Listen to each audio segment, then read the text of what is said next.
बिस्मिल्लाहिर्रहमानिर्रहीम। अस्सलाम वालेकुम। उम्मीद करती हूँ आप सब खैराफियत से होंगे।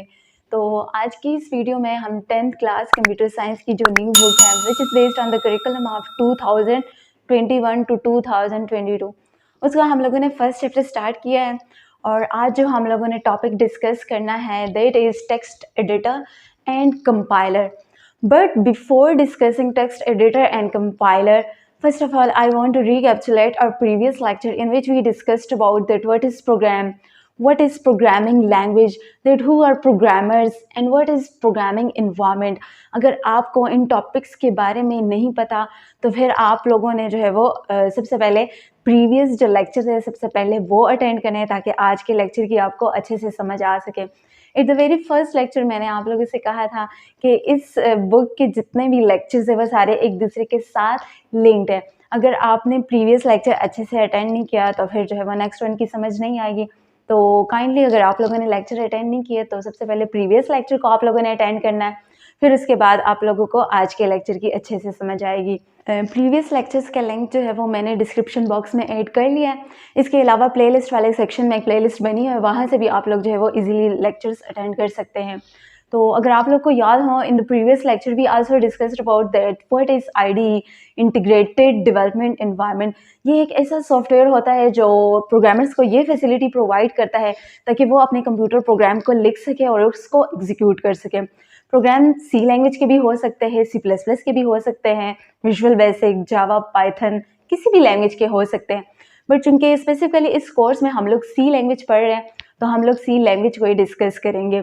तो IDEs for C programming language are Xcode, code block, Dev C plus plus, visual studio. अगर आप लोग को याद हो प्रीवियस लेक्चर में हम लोगों ने ये भी डिस्कस किया था that ID consist of 3 tools. The first one is text editor, compiler and debugger. क्योंकि आईडी जो है ये मेन सॉफ्टवेयर होता है और इसके अंदर जो है मज़ीद छोटे छोटे सॉफ्टवेयर्स होते हैं जो कि क्या करते हैं, प्रोग्रामर को डिफरेंट काम करने की फैसिलिटी प्रोवाइड करते हैं। टेक्स्ट एडिटर पे काम करने से पहले हमें सबसे पहले जो है वो आईडी को इंस्टॉल करना पड़ता है।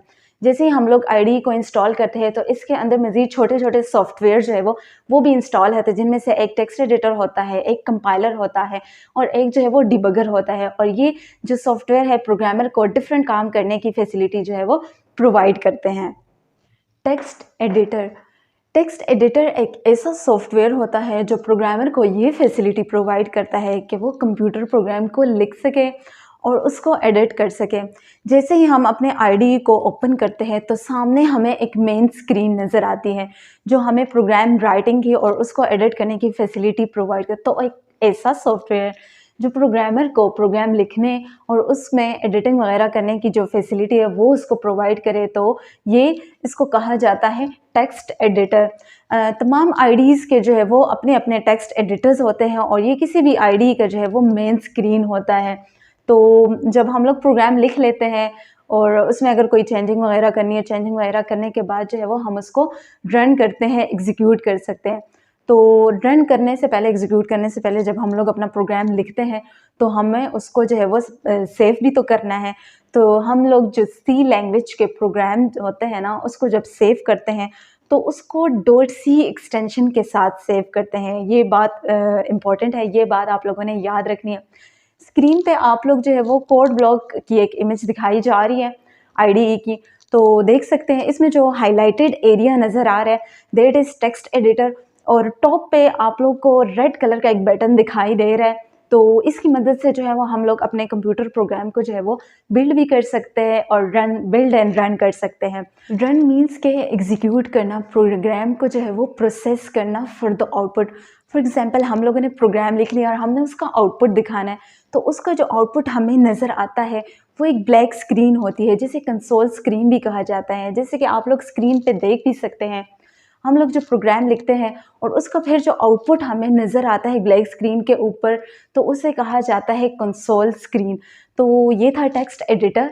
अब नेक्स्ट है compiler, a software which is used to convert high level language into low level language or machine language or binary language। Compiler basically क्या होता है, ये एक ऐसा सॉफ्टवेयर होता है जो प्रोग्राम जो हाई लेवल लैंग्वेज में लिखा गया होता है उसको किस में कन्वर्ट करता है, लो लेवल लैंग्वेज में कन्वर्ट करता है, जिसको हम लोग जो है वो मशीन लैंग्वेज भी कहते हैं, बाइनरी लैंग्वेज भी उसको कहा जाता है। तो प्रोग्राम जो कि हाई लेवल लैंग्वेज में लिखा गया होता है उसको सोर्स कोड भी कहा जाता है, और फिर जब उसको लो लेवल लैंग्वेज में कन्वर्ट किया जाता है तो उसे ऑब्जेक्ट कोड भी कहा जाता है। कंपाइलर की मिसाल मैं आप लोग को समझाती हूँ। फॉर एग्जाम्पल 2 पर्सनस हैं, एक है पर्सन 1 और एक है पर्सन 2। पर्सन 1 जो है वो जस्ट इंग्लिश को अंडरस्टैंड कर सकता है, एंड पर्सन 2 जो है वो उर्दू स्पीकिंग है, तो वो ऑब्वियसली बात है जस्ट उर्दू को अंडरस्टैंड कर सकते हैं।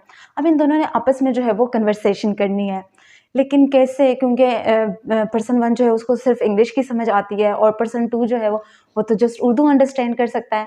तो इन दोनों ने आपस में जो है वो बातचीत करनी है, तो इनके लिए जो है वो ट्रांसलेटर की ज़रूरत होगी, और वो ट्रांसलेटर भी ऐसा होना चाहिए कि उसको दोनों लैंग्वेज की अच्छे से समझ हो। तो वो क्या करेगा, पर्सन 1 जो है वो जो बात करेगा तो ट्रांसलेटर जो है वो उसको अच्छे से सुनेगा, अंडरस्टैंड करेगा, फिर वो पर्सन बी जो है मीन्स के जो उर्दू स्पीकिंग है वो उसको उर्दू में ट्रांसलेट करेगा, तो वो उसको फिर जो पर्सन 2 उसको उस बात की अच्छे से समझ आएगी। वो जब उर्दू में उसको ट्रांसलेट करेगा तो जो पर्सन 2 है वो अपनी बात जो है वो जब उसने पर्सन 1 तक कन्वे करनी हो तो वो क्या करेगा, ट्रांसलेटर उसकी बात सुनेगा, फिर उसको जो है वो इंग्लिश में कन्वर्ट करके पर्सन बी तक अपना जो मैसेज जो है वो कन्वे करेगा। तो इसी तरह कंपाइलर का भी काम होता है। वो क्या करते हैं, प्रोग्राम जो कि फॉर एग्जाम्पल कोई सा भी प्रोग्राम है उसमें इंग्लिश के स्टेटमेंट्स है, कोई फंक्शन वगैरह हम लोगों ने यूज़ किया, तो कंपाइलर क्या करेगा, एज अ होल जो है वो प्रोग्राम को रीड करेगा। ठीक है, रीड करने के बाद देखेगा कि इसमें कोई एरर वगैरह बग्स वगैरह है तो वो उसको भी रिमूव करेगा। फिर उसके बाद क्योंकि अगर किसी प्रोग्राम में एरर्स वगैरह हो तो वो आगे जो है वो रन नहीं हो सकता, कि वो क्या करेगा, कंपाइलर ओवरऑल जो प्रोग्राम है उसको रीड करेगा, और रीड करने के बाद जो है उसकी क्या वो फाइल जनरेट करेगा, बाइनरी प्रोग्राम फाइल। एक इम्पॉर्टेंट बात, कंप्यूटर जो है वो हमेशा बाइनरी लैंग्वेज को समझता है। बाइनरी लैंग्वेज मीन्स ज़ीरोज़ और 1 की ज़ुबान को समझता है। तो हम जो प्रोग्राम लिखेंगे वो तो इंग्लिश लैंग्वेज में लिखेंगे, हम जो उसमें स्टेटमेंट्स यूज़ करेंगे, फंक्शंस वगैरह यूज़ करेंगे तो वो तो इंग्लिश लैंग्वेज में होंगे, तो कंप्यूटर तो उसको अंडरस्टैंड नहीं कर सकता। तो इस पर्पज़ के लिए कंप्यूटर के अपने आईडीई के अंदर जो है वो एक टूल यूज़ होता है, एक सॉफ्टवेयर यूज़ होता है जिसे कंपाइलर कहा जाता है। और कंपाइलर का ये काम होता है कि हम लोग जो कंप्यूटर के अंदर प्रोग्राम लिखते हैं, लिखने के बाद सेव करने के बाद फिर उसको हमने एग्जीक्यूट भी तो करना है, तो कंपाइलर क्या करता है, वो जो सोर्स प्रोग्राम फाइल है उसको एज अ होल रीड करता है। रीड करने के बाद जो है वो उसकी एक बाइनरी फाइल क्रिएट करता है। बाइनरी फाइल क्रिएट करने के बाद जो है वो एग्जीक्यूट होता है, और एग्जीक्यूट होने के बाद जो उसका आउटपुट होता है, जो रिजल्ट होता है, वो हमें कंसोल स्क्रीन पे नज़र आता है। स्क्रीन पे आप एक इमेज देख सकते हैं कि सबसे पहले क्या होता है, source program file.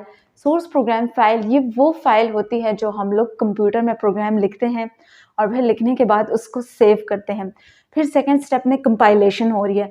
Compilation means के जो कंपाइलर होता है वो जो हम लोगों ने स्टेटमेंट्स, जो फंक्शन, जो भी हम लोगों ने प्रोग्राम के अंदर लिखा है वो उसको जो है वो ट्रांसलेट करता है, किस में, ज़ीरोज़ और 1 की ज़ुबान में ट्रांसलेट करता है, और फिर उसका कंप्यूटर बाइनरी फाइल जो है वो जनरेट करता है।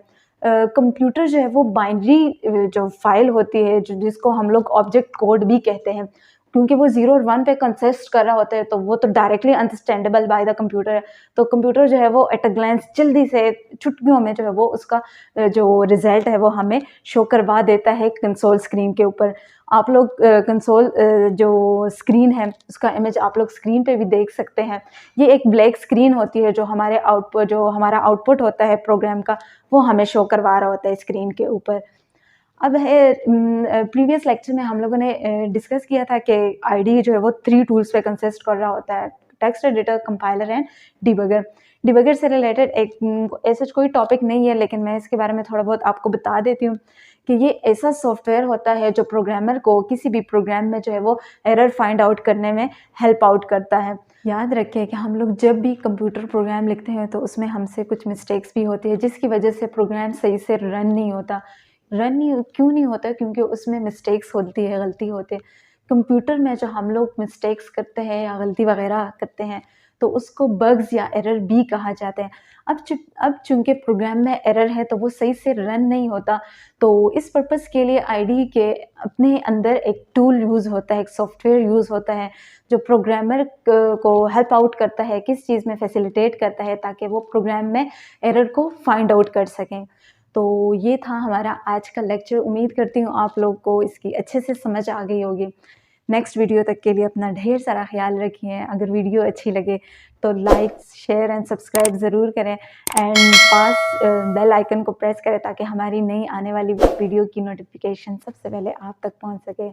तो नेक्स्ट वीडियो तक के लिए अपना ढेर सारा ख्याल रखें। अल्लाह हाफिज़।